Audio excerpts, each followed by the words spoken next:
দুঃখজনক একটি ঘটনা। সেটা হচ্ছে যে বন্যা খাতুন, তিনি পলিটেকনিকে পড়াশুনো করেন। এই বন্যা খাতুনকে নিয়েই ধর্মজালের সৃষ্টি হয়েছে। বন্যা খাতুনের মরদেহ আজ উদ্ধার হয়েছে সকাল 7টায় ঝিনাইদহ কুষ্টিয়া মহাসড়কের শোলকুপা এলাকার কানাপুকুরিয়া এলাকা থেকে উদ্ধার হয়েছে। এই বন্যা খাতুনকে হত্যা করা হয়েছে বা মেরে ফেলা হয়েছে, তার স্বামীরা মেরে ফেলেছে, এরকম একটা খবর আমাদের, এটা অভিযোগ আমাদের কাছে আসছে। একজন নারী যার 2 বছরের একটি শিশু রয়েছেন, তার বিয়ে হয়েছিল শোলকুপার পদম দিতে। তার স্বামীর নাম হচ্ছে সুহান। যিনি মারা গেছেন তার বাবা আমাদের কাছে আছেন, এখনই আমার তার সাথে কথা হবে। তিনি যেমনটি বলছেন, গতকাল এই মেয়েকে আনতে তিনি গিয়েছিলেন, কিন্তু তিনি ওই যে স্বামীর বাড়ির লোকজন এই মেয়েকে দেয়নি। তার আগের দিনও তার উপরে নির্যাতন হয়েছে। তারা টোটালি এটাকে একটা হত্যাকাণ্ড বলে এই বন্যার পরিবারের পক্ষ থেকে অভিযোগ করা হয়েছে।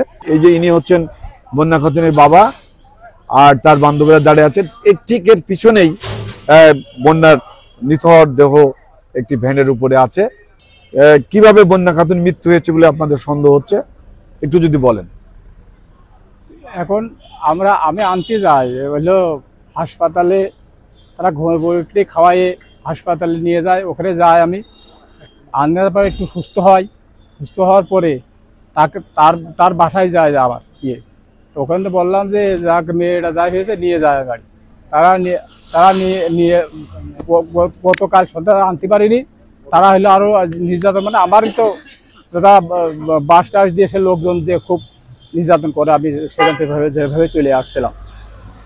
তারপরে আজ সকাল 7টার দিকে ওখানকার ওই কানাপুকুরার লোক ওখান থেকে বলছে যে একটা মেয়ে, অপরিচিত লোক বলছে যে মেয়েটা যেখানে পড়ে আছে, মোবাইল নাম্বার পাওয়া গেছে, এই নাম্বার আপনার বাবা।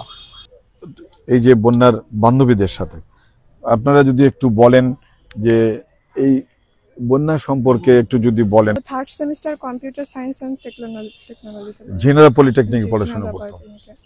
আচ্ছা, আপনারা কি এটাকে কি মনে করছেন? আমরা এটাকে অবশ্যই সাধারণ কোনো অ্যাক্সিডেন্ট না, এর পিছনে অবশ্যই কোন কারোর হাত আছে, না থাকলে তো এভাবে ছেড়ে চলে যাবে না। ঈদের আগে থেকে ওর হাজবেন্ডের সাথে ওর খুব প্রবলেম হয়। মানে ও আমার কাছে বলছিল যে ওর হাজবেন্ডের সাথে একটু কথা বলতে, কিন্তু ওর হাজবেন্ডের সাথে কথা বললে ওর হাজবেন্ড মনে করে যে আমি কেউ পরিচিত, তো তিনি আমার সাথে সেভাবে কথা বলেন না। তারপরে বলে যে আমি ওকে সবকিছু বলে দিছি, যে আমার ফ্রেন্ডের দিন নক দিছিলাম। তারপর আর ওর হাজবেন্ড আমাকে কোনো কথা বলিনি। কিন্তু পরে একটা স্টোরিতে দেখলাম ওর হাজবেন্ড বিভিন্ন মেয়ের সাথে ঘোরাফেরা করে, এই নিয়েই ওর বাসায় বেশ অনেকভাবে প্রবলেম হয়েছে। পরে আর কি দর্শক, তার যে সহপাঠী তারা যেভাবে বলছিলেন, শিবু অন্যান্য যেভাবে বললেন, তাতে সুহান যে অন্য কোনো নারীর সাথে তার যে আসক্তি ছিল তেমনটি তারা বলতেছেন। আসলে কি ঘটনা ঘটেছে সেই বিষয়ে আমরা হয়তো পুলিশের তদন্তের পরে যে আমরা ভালো করে বলতে পারবো। আমরা এই যে তার বান্ধবীদের পিছনেই দেখেন যে একটি ভ্যানের উপরে এই বন্যার নিথর মরদেহ পড়ে আছে। মহাসড়কের উপরে এই বন্যার মরদেহ পড়েছিল। খবর পাওয়ার পরে তারা সেই মরদেহটা উদ্ধার করে এই মর্গে নিয়ে এসেছেন।